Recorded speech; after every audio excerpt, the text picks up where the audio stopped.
গান গাইতেই যাচ্ছিলেন, সে গান আর গাওয়া হলো না। মর্মান্তিক দুর্ঘটনায় প্রাণ হারালেন দোহারের জনপ্রিয় সঙ্গীত শিল্পী কালিকা প্রসাদ। বয়স মাত্র ৪৭ বছর। শিল্পীর আকস্মিক মৃত্যুতে শোকস্তব্ধ শিল্পমহল। এক মুখ হাসিওয়ালা এক মানুষ, গানের সঙ্গেই ঘর বাঁধা, গানই জীবন।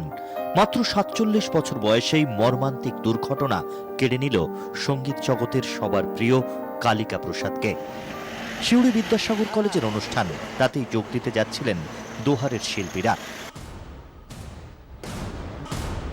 কিন্তু হুগলির গুড়াপের কাছে ঘটে গেল মর্মান্তিক দুর্ঘটনা। কলকাতা থেকে বর্ধমানের দিকে যাওয়ার সময় গুড়াপের ঠিক এই জায়গাতেই দুর্ঘটনায় পড়ে শিল্পী কালিকা প্রসাদের গাড়ি। প্রত্যক্ষদর্শীরা বলছেন গাড়ি প্রচণ্ড গতিতে যাচ্ছিল, নিয়ন্ত্রণ হারিয়ে গাড়ি প্রথমে ধাক্কা মারে এইখানে ঠিক কালভাটের উপরে, তারপরেই ছিটকে পড়ে একেবারে নয়নজুলিতে। গাড়ির গতিবেগ এতটাই ছিল যে দুর্ঘটনার পরে গাড়ির বিভিন্ন যন্ত্রাংশ ভেঙে ছিটকে পড়ে। মাঠ থেকে দেখতে পেলাম গাড়ি একটা ধুলো উঠছে, একটা বিশাল আওয়াজ হলো, এসে দেখলাম লোহার ব্যারিকেড ভেঙে গাড়িটা পড়ছে একদম খাদে। তারপরে এবং ছুটে এলাম, এসে আমরা সবাই দল বেঁধে এসে দেখলাম যে গাড়ির ভেতর পুরো গাড়ি বন্ধ হয়ে সব আটকে পড়ে আছে। তারপরে গেট ভেঙে কোনো রকমে 5 জনকে প্রথমে বার করলাম। গাড়িতে চালক ও কালিকা প্রসাদ ছাড়াও ছিলেন দোহারের আরও 4 শিল্পী। ছিলেন নীলাদ্রি রায়, সন্দীপন পাল, সুদীপ্ত চক্রবর্তী, রাজীব দাস। খবর পেয়ে ঘটনাস্থলে চলে আসেন জেলা পুলিশ সুপার সুকেশ জৈন। চাকাটা বেসিক্যালি গাড়ি থেকে আলাদা হয়ে গিয়েছিল।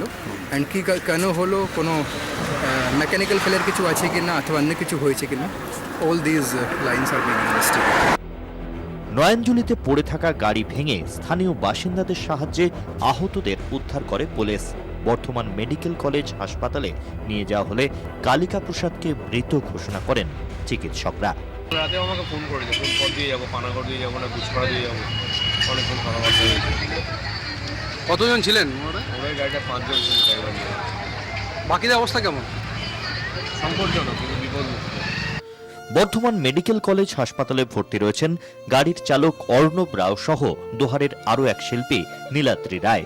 প্রাথমিক চিকিৎসার পর ছেড়ে দেওয়া হয় রাজীব দাসকে। আশঙ্কাজনক অবস্থায় বাঙ্গুর হাসপাতালে পাঠানো হয়েছে সন্দীপন পাল ও সুদীপ্ত চক্রবর্তীকে। বর্ধমান মেডিকেল কলেজ থেকে শিল্পী কালিকা প্রসাদের দেহ আনা হয় রবীন্দ্র সদনে। সেখানে শিল্পীকে শেষ শ্রদ্ধা জানান অগণিত শিল্পী ও তার অনুরাগীরা। ব্যুরো রিপোর্ট, 24 ঘন্টা।